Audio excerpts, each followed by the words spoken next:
미중 무역 분쟁이 지속되고 일본의 화이트리스트 세부 세칙이 발표되는 등 대외 악재가 겹치면서 우리 금융시장은 여전히 불안한 모습입니다. 오늘 주식시장도 장중 내내 널뛰기 장세를 보이며 등락을 거듭했습니다. 김성영 기자가 보도합니다. 미국 증시가 반등한 영향으로 코스피와 코스닥은 장 초반 상승하며 출발했습니다. 장중 1920선을 회복하기도 했던 코스피는 전 거래일보다 0.41% 내린 1909.71의 장을 마감했습니다. 미중 무역 분쟁이 지속되는 가운데 일본이 우리나라를 화이트리스트에서 배제하는 수출 무역 관리령 개정안과 세부 세칙을 발표한 게 코스피 하락의 결정적 요인이었습니다. 화이트리스트와 관련해가지고는 불안감이 점점 커지고 있고 특히 이제 그런 불안감이 외국인 중심으로 좀 나오고 있는 거는 맞습니다. 코스닥은 장 초반의 상승 흐름을 이어가며 전거래일보다 2.38% 상승한 564.64의 장을 마쳤습니다. 최근 코스닥이 크게 하락한 데 따른 반발 매수세가 유입되면서 상승한 것으로 분석됩니다. 대외 악재가 여전히 존재하는 만큼 이러한 널뛰기 장세가 당분간 계속될 전망입니다. 한일 무역 악화, 미중 무역 분쟁 이벤트가 몰려있기 때문에요. 이런 불확실성 하에 내에서 증시가 움직이지 않겠나 이렇게 보고 있습니다. 이런 가운데 원달러 환율은 전거래일보다 40전 내린 1214원 90전의 장을 마감했습니다. SBS CNBC 김상현입니다. 앞서 보신 것처럼 국내 증시는 여전히 불안한 행보를 이어가고 있습니다. 증시 불안이 이어지자 불안 심리를 잠재우기 위해 정부와 금융당국, 통화당국 수장들이 오늘 모여 대책을 논의했습니다. 계속해서 정인아 기자가 보도합니다. 주식시장이 열리기 전 정부와 통화당국, 금융당국 수장들이 집결했습니다. 며칠째 커져가는 시장 불안을 잠재우기 위해서입니다. 출렁이는 증시에 대해선 자금 유출을 우려할 수준이 아니라고 선을 그었습니다. 증시에도 올해 1월부터 연간으로 본다면은 유입 자금이 훨씬 큰 걸로 저는 알고 있고요. 다만 최근에 들어와서 이제 시장 변동성과 리스크가 부각되다 보니까 일부 아주 미약하게 자금 유출이 있었던 걸로 저는 생각이 됩니다. 다만 불확실성이 커진 만큼 컨틴전시 플랜에 따라 증시 수급 안정 방안과 자사주 매입 규제 완화, 공매도 규제 강화 등 가능한 수단을 최대한 동원하겠다고 덧붙였습니다. 정부는 컨틴전시 플랜에 대한 구체적인 내용과 단계에 대해선 상황에 따라 바뀔 수 있다며 밝히지 않았습니다. 외환시장 변동성도 확대된 게 사실이라면서 24시간 대응 중이라고 밝혔습니다. 과도한 쏠림 현상이 있어서 시장이 만약 불안한 모습을 보인다면 정부로서는 불안 심리를 좀 완화할 수 있는 시장 안정 조치를 적극적으로 시행해 나갈 계획이라는 점을 제가 명백하게 말씀을 드립니다. 정부는 필요에 따라 국제사회가 허용하는 미세 조정 수준의 환율 조정에 나서겠다는 뜻도 밝혔습니다. SBS CNBC 정인아입니다. 일본이 우리나라를 수출 우대국 명단, 이른바 화이트리스트에서 제외하는 개정안을 오늘 공포했습니다. 하지만 개정안 공포에 이은 시행세 측에서 개별 허가 품목을 추가로 지정하진 않았습니다. 취재기자 연결해 자세한 내용 알아보겠습니다. 안지혜 기자. 네, 안지혜입니다. 이번 시행령 개정안에 따라 한국의 수출 지위가 바뀌었죠? 맞습니다. 일본 경제산업성은 오늘 오전 우리나라를 화이트리스트에서 제외하는 내용의 시행령 개정안을 관보에 게재했습니다. 시행령에서 일본은 수출 상대국 분류 체계를 바꿨는데요. 우리나라는 기존 화이트리스트 국가를 지칭하는 그룹 A에서 그룹 B로 강등시켰습니다. 이에 따라 오는 28일부터는 군사 전용 가능성이 있다고 판단되는 물품에 대한 수출에 대해서 일본이 까다로운 절차를 요구할 수 있습니다. 우리나라 입장에서는 수입이 더 어려워졌다는 뜻입니다. 그렇군요. 이 시행세 측에서 당초 예상됐던 개별 허가 품목 추가 지정은 없었는데요. 이건 어떤 속셈입니까? 네, 맞습니다. 시행세 측에서 표면적으로는 기존 반도체 핵심 소재 3개 품목 외에 오늘 추가로 개별 허가 품목으로 지정된 품목은 없습니다. 나머지 품목들은 일본 경제산업성의 자율준수 프로그램, 그러니까 CP 기업 리스트를 활용하면 3년 단위의 포괄 허가를 적용받을 수 있다는 얘기인데요. 하지만 논리상 그렇다는 거고 사실 실제 어떻게 운영할지는 밝히지 않았습니다. 이를 두고 일본이 확전을 자제한 게 아니라 오히려 불확실성을 극대화하면서 향후 상황에 따라 우리를 압박하려는 것이 아니냐, 이런 해석이 나오고 있습니다. 네, 또 우리 정부 반응은 어땠습니까? 네, 우선 외교부는 항의와 유감의 뜻을 밝히면서 즉각 철회를 요구했습니다. 우리 정부의 보다 구체적인 입장과 대책은 내일 이낙연 국무총리가 주재하는 국정현안점검 조정회의에서 나올 것으로 예상이 됩니다. SBS CNBC 안지혜입니다. 국책 연구기관 KDI가 5달 연속 우리 경기가 부진하다고 평가했습니다. 미중 무역 분쟁에 일본 수출 규제까지 겹치면서 하반기에는 상황이 더 악화될 수 있다는 우려도 내놨습니다. 자세한 내용 취재기자 연결합니다. 장가희 기자. 네, 장가입니다. KDI가 수출 또 투자가 위축되면서 경기 부진이 지속됐다고 진단을 했다고요? 네, 그렇습니다. KDI가 우리 경기를 부진하다고 진단하는 건 5달째입니다. KDI는 경기 부진의 원인으로 대내외 수요 둔화에 따른 소매 판매 증가폭 축소와 투자, 수출 부진을 꼽았는데요. 6월 소매 판매액은 내구재를 중심으로 낮은 증가세를 보였고 설비 투자, 건설 투자도 큰 폭의 감소세를 지속했다고 분석했습니다. 7월 수출 금액도 반도체와 석유류를 중심으로 부진한 모습이라고 전했습니다. 생산의 경우 광공업 생산이 큰 폭으로 떨어진 가운데 제조업 평균 가동률도 71.9%의 낮은 수준에 머무는 등 경기 전반에 부진을 보여줬다고 평가했습니다. 그렇군요. 또 여기에 글로벌 경기 둔화 등 세계 경제와 관련해서는 어떤 분석을 내놨습니까? 네, KDI는 세계 경제 전반의 성장세가 약화되고 있고 무역 분쟁과 중동 정세 불안 등 경기 하방 위험 요인도 다수 상존하고 있다고 전했습니다. 특히 글로벌 경기 전반이 둔화하는 가운데 미중 무역 갈등, 일본의 수출 규제 등 통상 마찰이 심화되면서 우리 경제의 하방 위험이 확대되고 있다고 우려했습니다. 네, 또 국내 전문가들이 올 성장률 전망치를 낮췄다고요. 네, KDI가 조사한 설문에 따르면 경제 전문가들은 올해 우리 경제 성장률이 2%에 머물 것으로 판단했습니다. 일본의 수출 규제 등 새 하방 요인이 등장함에 따라 4개월 전 전망보다 0.2%포인트 내린 겁니다. 수출액은 올 하반기까지 부진해 연간 6.8% 감소할 것으로 내다봤습니다. KDI는 다수의 응답자가 올해 4분기 기준금리가 한 차례 인하될 것으로 예상했다고 덧붙였습니다. SBS CNBC 장가입니다. 계절을 가리지 않고 이 미세먼지 농도가 심해지면서 가정이나 직장에 공기청정기 들이시는 분들 많으실 텐데요. 그런데 시중에 판매되는 공기청정기 가운데 일부 제품에서 이 미세먼지를 제대로 제거하지 못하거나 또 유해물질을 배출하고 있는 것으로 조사됐습니다. 취재기자 연결해 자세한 내용 알아보겠습니다. 김정현 기자, 일부 공기청정기 제품 성능이 떨어지는 것으로 확인됐다고요. 네, 환경부가 가정용 공기청정기 30개와 차량용 5개 모델의 성능을 검사했는데요. 조사 대상 35개 모델 가운데 5개 모델은 미세먼지 제거 능력이 떨어지는 것으로 조사됐습니다. 성능이 떨어지는 제품에는 프레코와 아이큐에어 그리고 일본 샤프 제품도 포함됐습니다.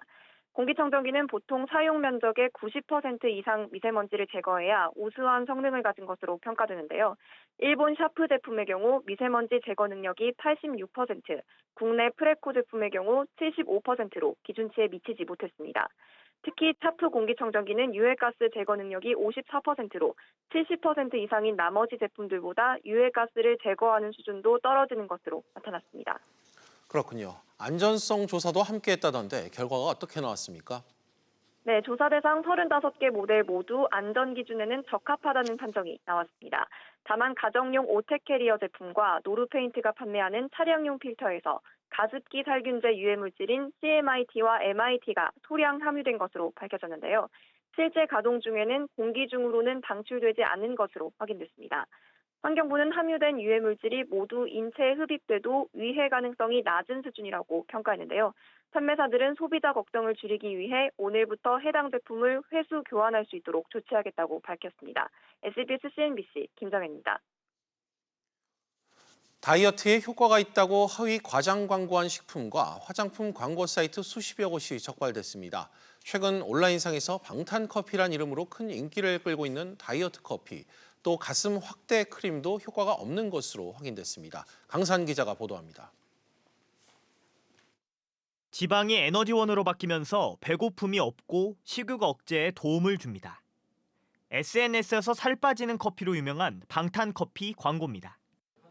식품의약품안전처가 이처럼 다이어트에 효과가 있다고 주장하는 광고 사이트 3,600여 건을 점검한 결과 총 700여 건이 허위 과대 광고로 적발됐습니다. 특히 식품 분야의 경우 일반 식품을 다이어트 효과가 있는 것처럼 판매, 광고하는 사례가 400건 가까이 적발됐습니다. 방탄커피는 장기적으로 요요 현상을 초래하기 쉽고 또 고지혈증을 유발해서 심혈관 질환이나 뇌혈관 질환의 발생 위험을 높일 수 있어 주의를 요합니다. 디톡스 등 그 효과, 효능에 대한 입증이 분명치 않은데 체중 감량이 가능하다며 일반 식품을 건강기능식품으로 오인하게 하거나 노폐물 제거 등 객관적 근거가 없는 허위 광고도 다수 적발됐습니다.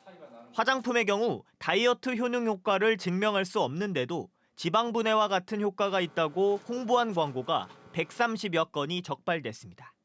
화장품의 경우에는 다이어트나 가슴 확대 관련 효능 효과를 검토하거나 인정한 바는 없습니다.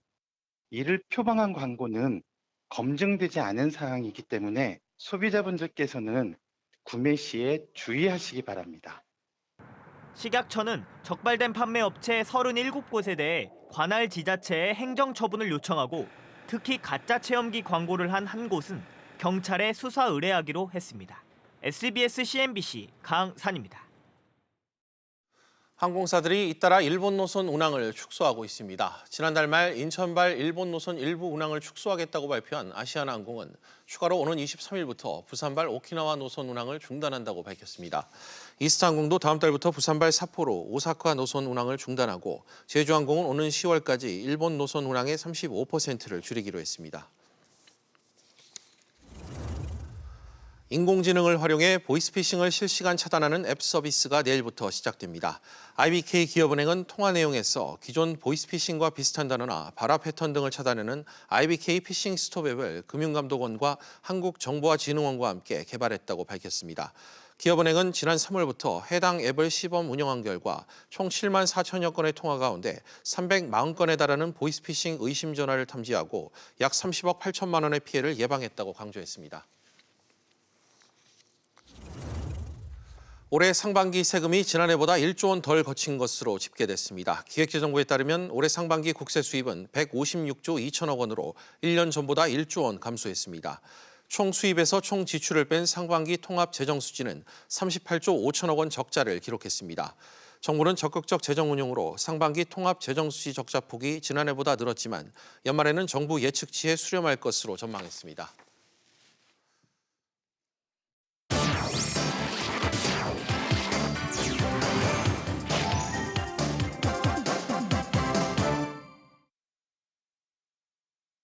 주요 이슈를 체크해보는 시간, 이슈 체크 오늘입니다. 그럼 먼저 첫 번째 이슈부터 보도록 하겠습니다. 화면 보시죠. 금융시장 달래기. 홍남기 경제부총리 주재로 오늘도 관계당국 수장들이 모여 금융시장 점검회의를 열었습니다. 살얼음 판을 걷는 듯 불안한 금융시장을 안정시키면서 대응 조치에 나서겠다는 메시지도 던졌습니다. 다양한 대응 조치들이 현재 거론되고 있는데 공매도 금지 카드가 전격 시행될 가능성도 배제할 수 없습니다. 경제부 손석우 기자 나와 있습니다. 송 기자, 네. 오늘 열린 회의가 거시경제금융회의인데 이례적으로 홍남기 부총리가 주재를 했어요? 네, 원래 이 회의가 평소에는 기획재정부 차관보가 주재하는 회의인데 오늘은 말씀하신 대로 홍남기 경제부총리 그리고 이주열 한국은행 총재 또 최종국 금융위원장 등 관계당국 수장들이 모두 한자리에 모였습니다. 네. 미중 관세 전쟁으로 인해서 주식장이 폭락했던 게 작년 10월이었는데 작년 10월에 이런 비슷한 회의체를 가졌었고 이후에 처음입니다. 정부에서도 긴장감을 갖고 현재 금융시장 상황을 예의주시하고 있다는 것을 시장에 보여주기 위한 것으로 풀이되고 있는데요. 네. 따라서 오늘 회의에서는 현재 금융시장이 대내외 이슈에 과도하게 반응하고 있고 펀더멘털에는 문제가 없다는 메시지를 시장에 전파하는 데 주력하는 모습을 나타냈습니다. 네, 최근 금융시장이 크게 출렁거렸는데 지금 같은 상황이 계속되면 금융당국도 가만히 있지는 않을 것 같아요. 그렇습니다. 오늘 회의에서 정부도 시장 상황에 따라서 즉각적으로 강력한 대응 조치에 나서겠다 이런 메시지도 강조하고 나섰는데요. 정부가 대응 조치로 거론한 카드는 증시 수급 안정 방안, 자사주 매입 규제 완화, 공매도 규제 강화 등을 거론했습니다. 예. 먼저 이 증시 수급 안정 방안은 자금 조성을 통해 지수 하락을 방어하는 그런 방안이 되겠고요. 자사주 매입 규제 완화 역시 주가 하락을 방지하는 차원의 일시적인 규제 완화 조치로 볼 수 있겠습니다. 다음으로 공매도가 있는데요. 이 공매도는 지금과 같은 지수 하락기에 기승을 부리기 때문에 이 공매도 규제 강화 조치는 단기적으로 시장 불안을 잠재울 수 있는 카드로 거론되고 있습니다. 네, 유독 눈길을 끌었던 조치가 이 공매도 강화 방안이라던데 이 부분이 좀 눈에 띄는 건 사실이네요. 네, 오늘 이 공매도와 관련해서요. 최종국 금융위원장도 충분히 여기에 대해서 검토를 했고 언제든지 시행할 수 있도록 했다라고 언급하면서 시장 안팎에서는 당국의 움직임을 주시하고 있습니다. 또 이런 가운데 더불어민주당 김병욱 의원이요. 자신의 SNS에 금융당국이 한시적 주식 공매도 금지를 곧 확정할 것이다라는 글을 올리면서 당국의 공매도 규제 가능성에 대해서 더욱더 많은 관심이 쏠렸습니다. 예. 공매도 규제 강화는 이 다양한 방법으로 시행될 수 있습니다. 일시적으로 매도 거래 자체를 금지하는 방안이 있고요. 과열된 특정 종목이나 특정 업종을 지정해서 금지하는 방법 등 다양한 수단을 동원할 수 있습니다. 현재 공매도 거래 대기 수인 대차 거래 규모가 코스피의 경우 지난달 기준으로 57조 원을 넘어선 상태여서 시장 안팎에서는 금융당국이 공매도 금지 카드를 전격 시행할 가능성도 거론되고 있는 상황입니다. 네, 송 기자 잘 들었습니다. 네, 그럼 다음 이슈로 넘어가겠습니다. 두 번째 이슈입니다. 강남 재건축 나 떨고 있니? 정부가 민간 택지 분양가 상한제 세부화를 다음 주에 발표한다고 예고하면서 각종 논란이 커지고 있습니다. 특히 강남 재건축 시장이 예민하게 움직이고 있다고 하는데요. 생활경제부 황인표 기자와 이 내용 짚어보겠습니다. 황 기자, 네. 현재 이 재건축이 진행 중이거나 추진되고 있는 단지들 입장에서 가장 큰 관심, 아무래도 좀 적용 시점일 것 같은데 어느 단계부터 좀 적용이 될 것 같을까요? 네, 그 현행법에서는 관리 처분 인가를 받은 재건축 단지에 대해서 상한제를 적용하지 않고 있습니다. 예. 그런데 입주자 모집 전, 즉 분양을 아직 하지 않은 이 아파트 단지 모두를 대상으로 상한제를 적용받는다 이렇게 조건이 바뀔 수가 있는데요. 이게 이유가 있는데 현재 분양 전인 아파트들 중 몇몇 곳이 이 분양가를 최대한 높게 받기 위해서 후분양을 추진 중에 있기 때문입니다. 예. 이렇게 되면 이제 반포주공 1단지라든지 둔촌주공 등 곧 일반 분양을 하려던 이 대부분의 아파트들이 분양가 상한제를 적용받게 될 수 있습니다. 현재 서울에서 관리 처분 인가를 받거나 철거 또는 이주 중인 그 재건축 재개발 사업장을 따져보니까 모두 122군데가 나왔는데 여기가 모두 다 이 상한제를 적용받을 가능성이 있는 겁니다. 실제로 이렇게 되면 각 사업장마다 상한제로 인해서 우리 조합의 이익이 줄어든다면 거센 반발일 것으로 보이는데요. 이 때문에 일부 재건축 단지는 재산권 박탈을 이유로 헌법 소원까지 검토하는 것으로 알려졌습니다. 예, 앞서 이 민간택지 분양가 상한제 시행 연기 가능성이 좀 거론됐었는데 정부가 시행 시기를 다음 주로 못을 박으면서 이렇게 시행을 강행하려는 배경 지금 어떻게 분석이 되고 있나요? 일단은 그 김현미 장관의 유임이 지금 기정사실화 됐거든요. 이런 마당에 계속해서 서울 집값을 좀 옥죄기 위해서 분양가 상한제 이제 시행 발표 시기를 못 박은 것으로 해석이 됩니다. 예. 이 무주택자 입장에서는 그나마 싸게 내 집 마련을 할 수 있는 방법이 바로 분양인데요. 이 서울 아파트 분양가가 좀 많이 오르고 있습니다.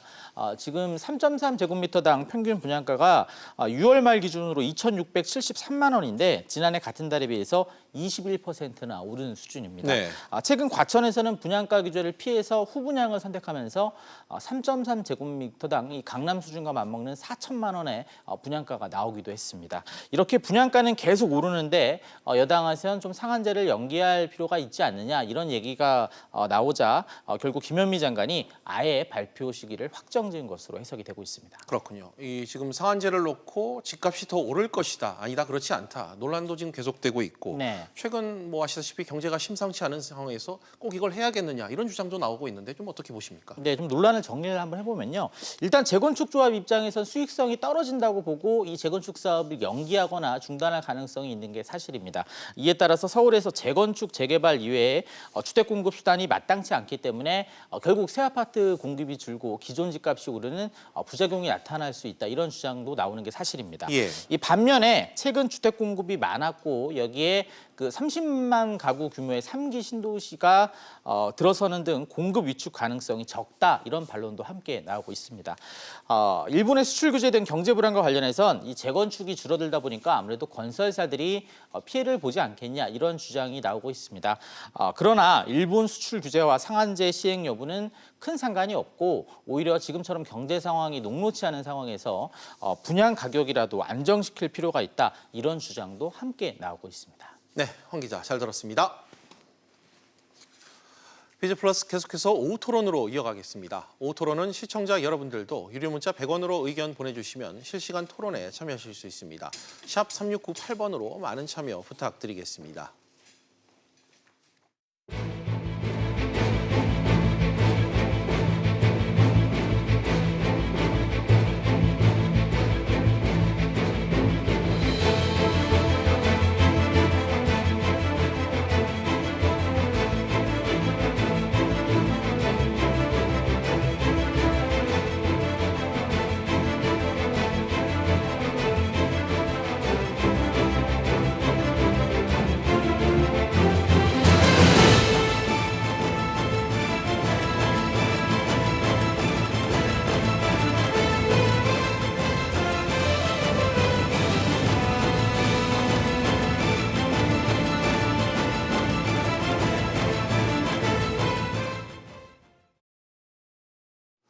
일본이 화이트리스트에서 한국을 뺀다.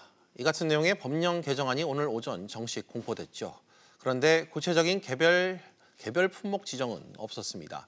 사실 일본이 우리나라의 아픈 곳을 찌를 것이다. 그래서 특정 품목을 타깃으로 삼아 통제를 강화할 것이다. 이런 전망이 많았었는데 이런 일본의 움직임은 좀 의외인 것 같습니다. 일단 여러 해석이 지금 나오고 있죠. 관련해서 이야기 나눠보겠습니다. 양준석 가톨릭대 경제학과 교수, 위정현 중앙대 경영학부 교수, 그리고 최양호 한국외대 경제학과 교수 나오셨습니다. 세 분 어서 오십시오. 네, 반갑습니다. 네, 아베 총리 얘기로 시작해 볼까요? 아베 총리가 히로시마 평화기념공원에서 열린 희생자 위령식에 참석을 했는데 이후 열린 기자회견에서 최근의 한일 관계를 놓고 이런 말을 했습니다. 잠깐 화면을 보시면요. 한국이 한일 청구권 협정을 위반하는 행위를 일방적으로 하면서 국제조약을 깨고 있다. 가장 큰 문제는 국가 간 약속을 지킬지에 관한 신뢰의 문제다. 이런 내용입니다. 먼저 최 교수님, 네. 아베 총리의 말, 지금 이거는 뭐랄까요? 지금의 상황들이 전부 우리나라의 책임이 있다. 이렇게 좀 들리죠? 그렇네요. 근데 하여튼 말하는 장소부터가 참 뭐 이 의도적인 부분들이 있습니다. 예. 원폭투하 74주년 위령식에 가서 피해자 코스프레를 지금 하면서 네.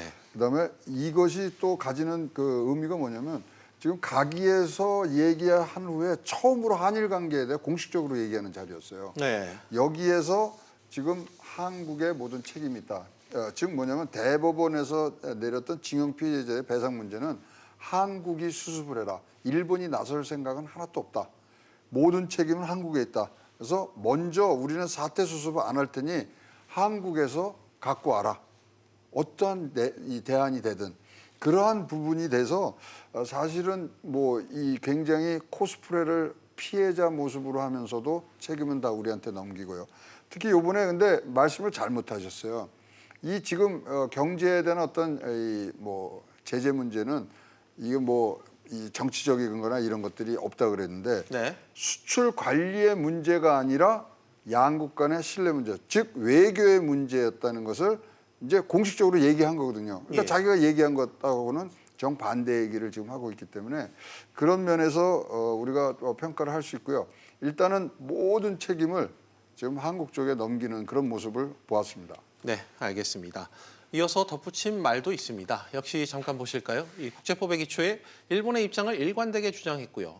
한국의 적절한 대응을 강하게 요구할 것이다. 바로 이런 내용입니다. 방금 최 교수님께서 하신 말씀이기도 하고 양 교수님, 결국 우리나라가 기존 입장을 굽히지 않는 이상 일본 역시 달라지진 않겠다. 이런 입장인 거죠? 그런 입장이죠. 그러니까 근본적으로는 아주 노골적으로 얘기하는 것은 아직도 그냥 회피하고 있습니다. WTO에 가서 불리하니까요. 그렇지만은 이 배상 문제에 대한 뭐를 가지고 와라. 그거를 암시를 주는 거죠. 그래서 지금 최근에 나온 보도를 봐도 지금 문재인 대통령하고 만날 계획은 없다. 뭐 국제회의에서 만날 계획은 없다. 그런 말을 계속 반복하고 있고, 그다음에 이걸 신뢰성 문제로 돌림으로써 어떤 면에서는 우리나라가 이제 그 WTO 입장을 봐서는 자기네들이 구체적으로 그 배상에 대한 대안을 가지고 오라고 할 수가 없으니까. 그렇게 하면 걔네들이 완전히 지니까.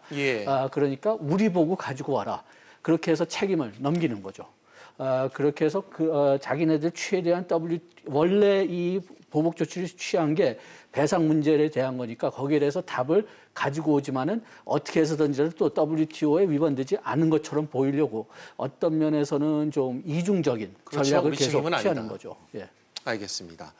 그리고 오늘 오전이었습니다. 일본 정부가 한국을 화이트리스트에서 제외하는 이 내용의 수출 무역 관리령 개정안을 공포를 했죠. 이 교수님, 뭐 이미 예견된 상황이었습니다만 일단 오는 28일부터는 수출 절차가 까다로워지는 게 맞죠?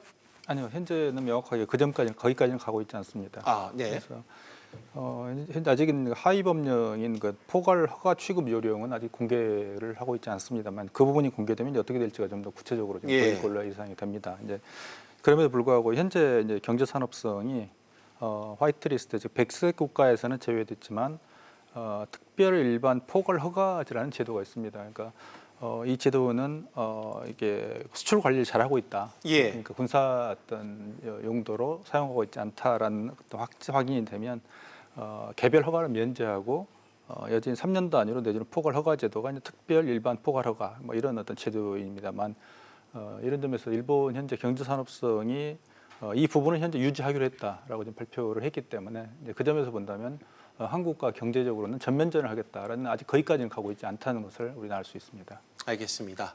좀 더 지켜볼 필요가 있다는 얘기인 것 같은데 일본은 그러면서 수출 상대국 분류 체계도 바꿨습니다. 기존 화이트리스트 국가를 A그룹에서 이후 B, C, D 그룹 등으로 지금 화면 보시는 것처럼 지위를 나눴지요. 이 교수님, 이 기준을 적용하게 되면 우리나라는 A에서 B그룹으로 가는 겁니까? 예, A그룹에서 이제 A그룹에서 유일하게 지금 B그룹으로 떨어진 나라가 한국입니다. 예. 나머지 이제 C, D 같은 경우는 기존에 있는 뭐 국가들의 어떤 하고 별 차이가 이제 없게 지금 되겠습니다. 뭐 D그룹은 뭐 기본적으로 이제 북한, 이라크 같은 나라이기 때문에 수출 자체가 이제 불가능한 나라에 속한 거고요. 이제 C 같은 경우는 이제 대만이나 싱가포르 뭐 이런 어떤 국가들이 현재 C그룹으로 이제 분류가 됩니다. 이제 그런 점에서 뭐 한국이 현재 이제 B그룹으로 떨어졌기 때문에 향후에 이제 A그룹에서 A그룹보다는 좀 리스크에 노출이 되는 이런 측면이 있습니다만 그렇다고 해서 우리가 이제 A그룹이 들어있지 않는 예를 들면 대만, 싱가포르, 중국 같은 나라도 조금 전에 말씀드렸던 이제 특별 일반 포괄 허가 이런 어떤 허가 제도를 그대로 활용을 하고 있기 때문에 이제 그런 제도에서 본다면 이번 사태가 B그룹으로 떨어졌다 하더라도 일본 정부의 의도 또는 우리 정부의 대응에 따라서는 얼마든지 화이트리스트 국가 정도에 우리가 처우를 즉 그 어떤 거래 조건을 준하는 정도의 어떤 국가가 될 수 있다는 점입니다. 알겠습니다.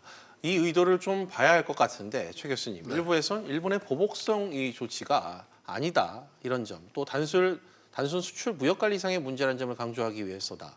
뭐 이런 분석도 나오고 있는데 좀 어떻게 평가를 하세요? 그러니까 이제 일본 내에서는 화이트 리스트란 말이 이제 없어진 거예요. A그룹, B그룹, C그룹 그러니까 자기네들이 의도한 수출 관리 규정을 이제 개정을 한 부분들을 이제 나타내게 하는데요. B그룹에 대한 정의는 나와 있더라고요.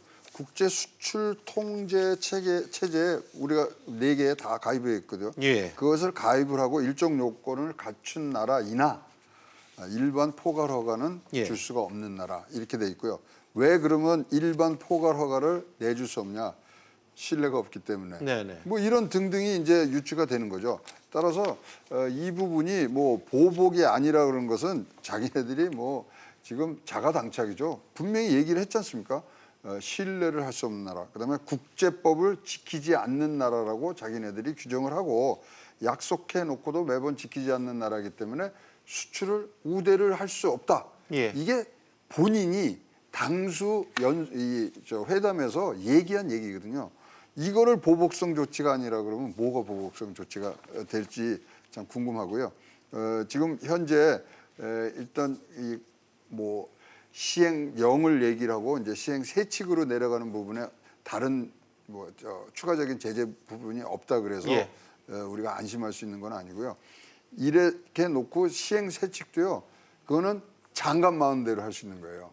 그러니까 보복을 하려 그러면 굉장히 크게 할 수 있는 부분들이 아직도 잠재적으로 남아 있다. 뭐가 어떻게 들어갈지 모른다. 그럼요. 저번 때도요. 3일 만에 낸 겁니다. 그게. 우리 세 가지 반도체 소재 나왔을 때 하자. 오케이. 3일 만에 시행 세칙을 바꾸는 그런 모습이었기 때문에 하여튼 뭐 아직도 굉장히 우리가 지켜봐야 될 상황이 많습니다. 뭐 앞서 위 교수님 말씀하신 것처럼 최 교수님께서도 이 부분을 좀 더 지켜볼 부분이다 얘기를 해주시는 것 같습니다.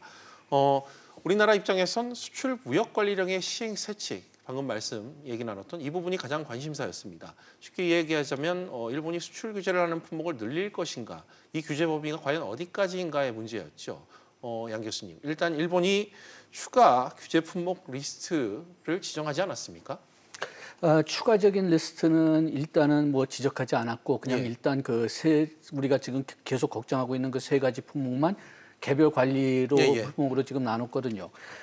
그게 어떤 면에서는 일본이 총을 뺐지만은 총알은 아직 넣지 않았다. 그렇게 좀 해석하고 싶습니다. 그래가지고선 우리가 아까 얘기했지만은 그 배상 문제에 대한 어떤 자기네들한테 만족하는 대안을 가지고 오지 않는다. 그러면 언제든지 그 품목을 더 선택할 수 있는 거죠. 그래가지고선 뭐 어떤 면에서는 이렇게 얘기하면 조금 이상하지만 상당히 어떤 면에서는 좀 현명한 전략이 아니었느냐 좀 그런 생각까지도 드는데 왜냐하면은 모든 무기를 한꺼번에 쏘지 않았거든요. 그래서 일단은 이렇게 해서 좀 겁을 주고 그 다음에 계속 우리가 그쪽 뜻을 안 따라가면은 그때서부터는 몇 개씩 더 추가를 해서 좀 이걸 오랫동안 조금 더 괴롭게 해가지고서 그냥 그 자기네들 유도하는 뜻을 오게 한다. 일본의 그런 입장에서. 예, 일본의 입장에서는요. 그래서 그런 전략을 택한 것 같고 그런 전략을 택한다면 처음서부터 그 가장 그 센 무기들을 가지고 나올 필요가 없죠.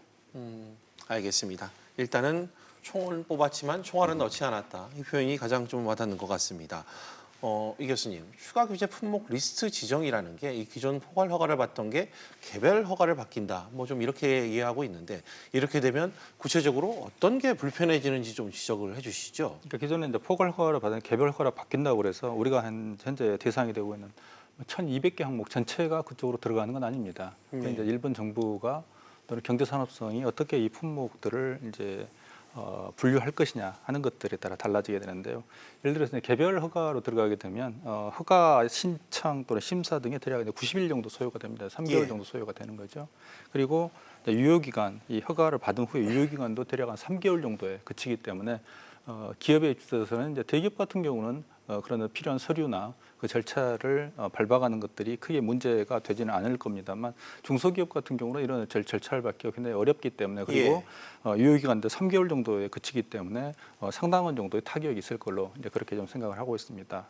근데 무엇보다도 이제 우리가 우려를 이제 해야 되는 것들이 정확하게는 이제 1,100개가 좀 1,200개가 조금 1,194개 이 정도 이제 품목이 되고 있습니다만 이번 이제 경제산업성이 내온 그런 어떤 이번 그 이제 화이트리스트 배제에 대한 문서들을 보게 되면 캐치홀 제도란 규제라는 그런 어떤 단어들이 있습니다. 캐치홀 규제라는 것은 위험성이 낮은 식품, 목재를 뺀 거의 대부분 개별 수출 안건에 대해서 해당이 됩니다. 그러니까 우리가 이제 식품이나 목재를 빼고 나머지는 일단 그 캐치홀 규제라는 그 품목이 다 들어가는 거죠. 그러면 이제 개별적으로 만약에 경제산업성이 안전보장상의 어떤 문제가 있다라고 판단을 하게 될 경우는 이 안건 자체를 심의하게 되는, 즉 심의할 수 있는 그 대상에 넣을 수 있기 때문에 향후에 이 부분이 과연 들어갈 수 있는가 없는가 이슈가 즉 들어가는가 안 들어가는가 굉장히 중요한 심각한 이슈가 좀 돼버리는 거고요. 또 하나 지금 이제 국내 언론에서 이 부분을 지금 거의 지금 강구하고 있습니다만 이런 어떤 수출 규제 또는 어떤 안전보장상의 문제가 있다고 경제산업성이 판단을 하게 될 경우 한국 국내 생산만 해당이 안 된다는 겁니다. 우리나라에 예를 들면 제3국에 지금 한국의 기업들이 많이 진출해 있고 공장에 가 있습니다만 그런 제3국에서의 일본 부품을 쓰는데도 문제가 된다는 겁니다. 그러니까 한국 기업이 일본의 소재나 부품을 쓰는 모든 곳에서 문제가 되기 때문에 국내, 즉 한국 국내뿐만 아니라 해외에 있는 우리나라의 기업과 공장 전체가 지금 문제가 될 수 있는 이런 사안인데 이 사안은 아직 국내 언론이 지금 들여다보지 못하고 있는 것 같습니다. 알겠습니다. 일본이 캐치홀 규제를 했을 경우 우리나라 내부에서만 만들어진 모든 제품뿐만 아니라 일본산을 쓰는 모든 나라에서도 우리나라 딱지가 붙으면 규제 대상이 될 수 있다. 뭐 이런 얘기를 지적을 해주신 것 같습니다. 최 교수님, 실제로 일본이 첫 규제로 나섰던 부분이죠. 이 반도체와 디스플레이, 세계 품목 등에서 아직 개별 허가가 나온 곳은 없죠, 현재. 이제 아직까지는 없는 걸로 파악이 되고요. 근데 사실 우리가 좀 들어가 보면요. 포토 레지스터 같은 경우는 우리가 D램이나 낸드 플래시에 적용이 될 줄 알았는데 그거는 또 빠졌어요. 7나노 밑에만 지금 뭐 들어가는 걸로 돼 있고요. 그다음에 뭐 에칭가스에 아시겠지만 우리가 41%밖에 우리가 갖고 오는 게 없으니까 그건 중국이랑 다변하면 되고요. 폴리이미드 우리 폴더블 폰에 들어가는 건 또 갤럭시 폰에 그거는 또 규제 대상에서 빠졌어요. 그래서 큰 영향은 지금 사실상 없었는데 상징적으로 이걸 했기 때문에 이제 문제가 됐다고 보고요. 지금 뭐 삼성전자라든가 SK하이닉스 보면은 굉장히 공격적인 국산화와 수입산 다변화를 해서 극단적으로 뭐 얘기를 뭐 한다 그러면서 전해 들은 거지만요. 내년 2월 정도면 삼성 같은 경우는 재팬 프리를 선언할 수 있겠다. 뭐 오늘도 관련해서 보도가 좀 나온 것 같습니다. 그런 등등이 있은 걸 봐서는 일단은 뭐 개별 허가가 안 나오더라도 굉장히 우리 뭐 사용자 측에서는 뭐 굉장히 빠르게 가고 있고요. 이 허가를 누가 받느냐가 이제 굉장히 중요하잖아요. 근데 우리 뭐 삼성이 가서 받는 건 아니고요. 현재는 수출 기업이 받는데 뭐를 갖다가 내야 되냐면 이것이 정확히 전달됐는지, 그것이 타 용도로 써졌는지, 그다음에 다른 데를 갔을 때 그것이 전략 물자로 다른 데 갔는지 세 가지를 보는 거거든요. 이제 그 부분을 우리가 이제 증명을 해야 되니까 이제 좀 길어지는데 일단은 뭐 자기네 우리가 불편한 것 뭐 더불어서 수출하는 일본 기업도 굉장히 지금 뭐 불편해진 상황이라고 보시면 되겠습니다. 알겠습니다. 뭐 우리는 당장 불편하겠지만 그 수출을 또 반대로 해야 되는 일본도 불편하다는 점을 똑같이 지적을 하셨습니다. 양 교수님, 물론 일본의 이런 결정이 우리나라 입장에선 뭐 일단 세부 세칙에 내용이 들어가지 않은 건 다행입니다만 그래도 일본의 한국 때리기 기조, 이 공세 수위는 낮춘 건 아닌 거죠? 공세 추이는 아까 얘기했지만은 지금 이제 그 상당히 많은 무기들을 지금 유보시켰다고 저는 지금 해석하고 있는데요. 네. 그래가지고는 아까 얘기했지만은 그 일본이 만약 우리나라가 원하는 대로 안 따라간다면 거기서 선별적으로 예. 이제 그 품목을 규제를 시킬 가능성이 있고 그렇게 된다면은 아까 위 교수님이나 최 박사님이 말씀하신 것처럼 일본에는 피해가 최소화되고 한국에는 피해가 최대화될 품목들을 아마 선정을 할 겁니다. 그리고 또 여기서 상당히 좀 이제 영향을 줄 수 있는 것은 일본도 끝에 가서는 우리나라가 이렇게 그 물자 수입에 대한 다변화를 원하지 않고 계속 어떤 면에서는 의존도를 유지하게 좀 의도를 하고 싶기 때문에 그렇기 때문에 또 그래서 아까 얘기했던 우리나라가 너무 다변화될 것 같다. 우리나라가 개발하기가 쉬울 것 같다. 그러면은 또 그거를 또 풀어줄 수 있는 네네. 그런 좀 단기 중기적인 전략을 취할 수도 있지 않을까 좀 그런 걱정도 됩니다. 알겠습니다. 일본이 한국 상황을 좀 지켜보고 있는 것 같다. 이런 느낌을 계속해서 얘기를 해주시고 있는데 최 교수님, 이게 대응책을 짜는 전략일 수 있다. 뭐 이런 얘기도 들려오던데 좀 판단은 어떻게 하십니까? 이게요, 사실 우리가 막 이렇게 치열하게 붙고 또 그 당시에 나왔을 때 시나리오 중에 하나였어요. 그래서 무슨 시나리오가 있었냐면요. 일본 왕이 시행령 공포를 유보하거나 연기하는 방안. 그다음에 이렇게 아무런 그 리스트를 안 줘서 좀 우리에게 희망을 갖게 하고 그다음에 걔네들이 노리는 그러면은 목적은 뭐였냐면 국내의 여론 분열을 굉장히 생각을 해서 그런 희망적인 요소를 주는 것들이 시나리오로 나왔는데 그게 현실화되는 부분들이 지금 보이는 거고요. 자, 지금 이 상황에서는 대응을 어떻게 하냐면 8월 15일 날 양쪽에서 메시지가 나올 수밖에 없습니다. 일본도 8월 15일 날 종전기념식을 하고 우리는 광복절 기념식을 하면 양쪽의 지도자들이 어떻게 이것들을 담화로서 내놓느냐. 그 전에는 총알을 쏠 이유가 하나도 없는 거죠. 그래서 8월 15일 날 양국 간 지도자 간의 담화, 그다음에 또 만날 가능성 등등이 앞으로 이제 일주일 정도 벌어질 일들의 사실은 시간과 자기네들은 또 대응책을 만드는 그러한 분야들로 지금 가고요. 딴 거는 지금 뭐 다 차치하더라도 일본은 굉장히 부각시키고 있는 것은 대한민국은 국제법을 지키지 않는 나라로 캐치프레이스를 지금 갖고 가는 거죠. 신뢰할 수 없는 나라로 신뢰할 수 없는 나라로 가는 거기 때문에 우리는 거기에 맞춰서 또 우리 다시는 지지 않는다 이런 캐치프레이스가 나오고 하는데 어떤 식으로든지 지금 이제 앞으로 일주일 동안 어떤 비공식 공식적인 채널을 통해서 접점을 찾아가는 부분들이 분명히 생겨야 될 걸로 보여집니다. 알겠습니다.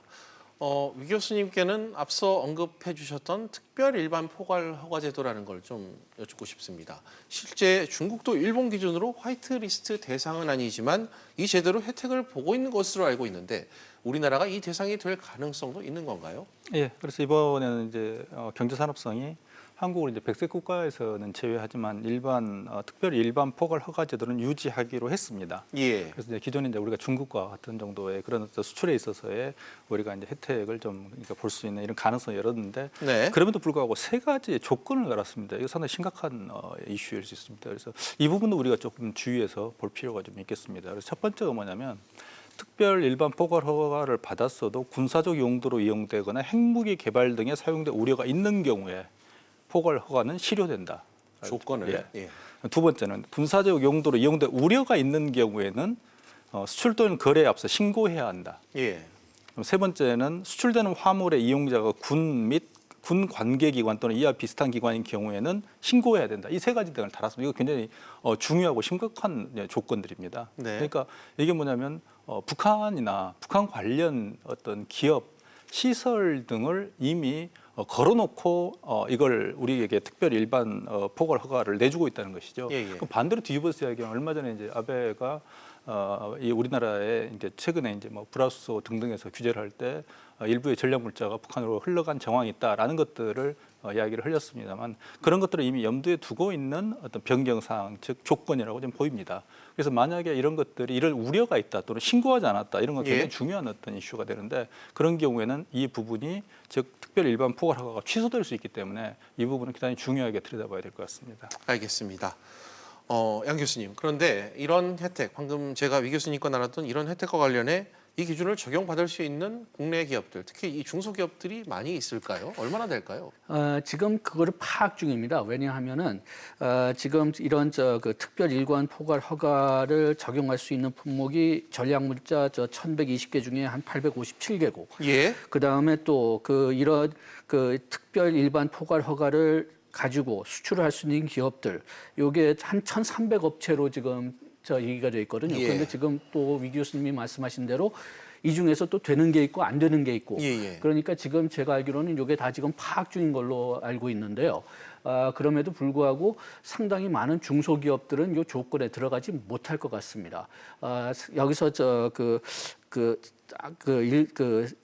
특별 일반 포괄 허가 제도에 속해 있는 그 회사들은 좀 아무래도 조금 대기업들이나 아니면은 상당히 신뢰성이 오랫동안 운영해서 일본 정부의 어떤 신뢰성을 얻은 그런 기업이라고 추정되기 때문에 좀 대기업들은 벌써 그런 기업들하고 거래를 하고 있을 거예요. 그렇지만은 우리나라의 중소기업들은 그런 기업들과 그 거래를 하지 않을 가능성도 크고 또 아무래도 우리나라 중소기업들도 일본의 중소기업들하고 거래를 할 가능성이 좀 크니까 그렇다면은 그런 중소기업들은 이런 허가를 일본의 이런 기업들은 이런 허가를 받지 못한 기업들일 가능성도 큽니다. 그런데 이것을 다 이 조건들에 맞춰서 파악을 해야 되는데 요거는 시간이 좀 걸릴 것 같습니다. 알겠습니다. 이 조건을 충족할 대상 후보군이 대기업 외에는 중소기업은 이 문턱을 넘지 못할 것이다. 이런 관측을 좀 해주신 것 같습니다. 일단 이 얘기는 여기까지 하고요. 시행세칙과 관련 하나만 더 짚어보겠습니다. 아직 일본이 공개한 시행세칙 내용은 전부 파악은 되지 않고 있습니다. 세칙 주의 상황을 보면 큰 기준은 있습니다. 앞서 위 교수님이 말씀하신 군사용으로 사용이 가능한 경우 포괄 대상이 될 수 없다. 이런 기준인데요. 최 교수님, 이건 어떻게 좀 해석을 해야 될까요? 그러니까 예를 하나 들어드릴게요. 우리 스키장에 가면 리프트가 있잖아요. 그게 군사 전략 물자입니까 아닙니까? 그게 군사 전략 물자로 이 판단을 해서 수출이 안 된 적이 있습니다. 대량으로 우리 같이 산악이 많은 나라에서 군 병력을 이동시킬 수 있는 군사 목적으로 쓸 수 있다. 스키 리프트가요? 스키 리프트가요. 그러니까 코에 걸면 코걸이, 귀에 걸면 귀걸이인 거죠. 그래서 이거는 진짜로 자기네들이 자의적으로 지금 일본이 원하는 우리가 알아서 수습책을 안 갖고 올 때는 굉장히 그러니까 스키장 리프트마저도 그런 식으로 해석을 해서 수출이 안 되고 수입이 안 된 적이 있거든요. 그런 것까지 봤을 때는 이거는 진짜로 하나의 핑계거리지 자기네들이 시행세칙 밑으로 내려와서는 자기네 마음대로 조정할 수 있다는 그런 내용으로 우리가 해석을 할 수 있습니다. 자의적으로 얼마든지 규제를 가할 수 있다는 지적을 해주신 것 같습니다. 끝으로 지금 우리 정부의 대응 움직임과 관련해 짚고 좀 마무리를 좀 해야 될 것 같습니다. 일단 정부가 일본산 폐기물에 대해서 검사를 확대하는 방안을 지금 검토를 하고 있는데 양 교수님께 이 부분과 관련해 좀 여쭙는다면 이게 어찌됐건 일본의 조치에 대해서 조치에 대한 대응 차원에서 폐기물 수입을 규제하는 것 아니겠습니까? 그런데 이게 실효성이 과연 있는 대응인지 이에 대한 의문들이 계속해서 나오고 있는데 이 부분과 관련해 좀 말씀을 해주신다면요. 글쎄요. 지금 폐기물뿐만이 아니라 전체적으로 대응 방안을 본다면은 우리가 지금 일본에 미칠 수 있는 영향이 일본이 우리에 대한 미칠 수 있는 영향보다 적은 거는 사실입니다. 그래서 폐기물도 마찬가지인 것 같은데 그렇다고 해서 우리가 또 가만히 그냥 영향이 적다고 해서 가만히 놔두면은 일본이 전혀 피해를 받지 않으면은 또 일본이 그 행위를 막을 이유도 없거든요. 그러니까 우리가 우리의 불만을 우리의 문제점을 알려주기 위해서 이런 조치를 상징적이라도 좀 해야 될 필요는 첫째로 있는 것 같고 가장 효과적인 우리의 대치는 외교적이었던 것 같습니다. 그래서 지금 일본의 움직임을 보면은 다 외국에 일본이 자기네들 잘못은 없다. 자기네들은 WTO 지키고 있다. 그것을 좀 보여주기 위해서 온갖 노력을 하고 있거든요. 그러니까 우리가 이런 상징적인 보복 조치 같은 그 조치를 안 해야 된다는 이야기는 아니지만은 그래도 훨씬 더 효과 있었던 조치는 외교적인 노력이었던 것 같습니다. 알겠습니다. 관련해서 이 교수님께도 정부 대응과 관련해 좀 여쭙겠습니다. 한마디 해주신다면요. 지금 일본의 일본 정부하고 한국 정부의 대응을 보면 특히 이제 일본 정부가 이제 했던 공격의 패턴을 보게 되면 예전에 일본의 전국시대에 닌자라는 게 자객이 있었습니다. 자객이 있어서 암살 전문의 자객입니다만 일본이 우리의 어떤 반도체 급수를 세 군데로 해서 자객으로 찌르려고 했던 하나의 시중을 했던, 그래서 한국이 거기에 대해서 굉장히 충격을 받았던 이런 사안인 것 같은데, 반대로 한국은 이제 거기에 대한 반격 수준이 연탄재를 던지는 정도의 반격인 것 같습니다. 그래서 과연 자객과 연탄재 어떤 이 정도의 대립, 그러니까 일본의 이번에 대응하는 걸 보면 상당히 몇 년에 걸쳐서 용의주도하게 준비를 했다는 그런 느낌을 많이 받습니다. 그런데 그런 점에 있어서 한국 정부 같은 경우에 지금 현재 뭐 이것저것 모든 수단과 방법을 가리지 않고 막 내고 있습니다만, 거기에 비해서 일본은 카드를 골라가면서 던지고 있다는 느낌이 좀 듭니다. 그래서 그런 점에서 한국 정부가 조금 더 냉정하고 치밀하게 대응책을, 반격을 준비해야 되지 않나라고 생각을 합니다. 알겠습니다. 냉정한 평가를 내려주신 것 같습니다. 그리고 내일이죠. 일단 지금 예상으로는 우리 정부도 일본을 화이트리스트에서 제외하는 내용을 담은 고시를 확정할 것 같습니다. 이와 관련해 마지막으로 최 교수님께 좀 여쭙을 텐데요. 앞서 일본은 우리 정부의 이런 맞대응 카드에 별 영향은 없다는 식의 입장을 밝히기도 했는데, 이게 실제 어느 정도의 영향을 줄지, 또 일본을 압박하는 카드로 활용성이 높은 건지 따져봐야 할 부분이 있을 것 같은데, 마지막으로 좀 어떻게 판단을 하시는지요? 위 교수님이 말씀이 이건 우리가 금가옥조처럼 해야 됩니다. 냉정해야 됩니다. 냉정하는데 그런 차원에서는 우리가 지금 노노 재팬을 하잖아요. 노노 재팬을 해서는 안 되고요. 노노 아베를 해야죠. 지금 아베라는 정치인이 뭐 어떤 이유에서든지 지금 우리나라의 그런 관계에 가장 걸림돌이 되고 자기네 어떤 포퓰리즘에 의해서 지금 여론을 형성해가는 문제이기 때문에 지금 미래 경제 협력의 파트너로서 일본은 같이 가야 되는, 그럼 우리 이웃으로서 지금 영원히 존재할 거거든요. 따라서 냉정하게 보면 우리는 노노 재편을 해서는 안 됩니다. 노노하고 외쳐야 될 대상이 노노 아베를 해서 그렇다고 아베를 뭐 척결하는 것보다 그런 아베 같은 사람이 어떤 우리에게 영향을 미칠 수 없도록 만드는 부분들이, 그것이야말로 우리가 지금 해야 될 가장 맞대응 카드로 제일 좋은 그리고 현명한 카드라고 보여집니다. 알겠습니다. 최 교수님께서는 타겟을 어디로 정해야 될지 그 부분을 좀 지적을 해주셨다고 이해하겠습니다. 오늘은 시간 관계상 세 분 말씀 여기까지 듣도록 하겠습니다. 세 분 오늘 나와주셔서 고맙습니다.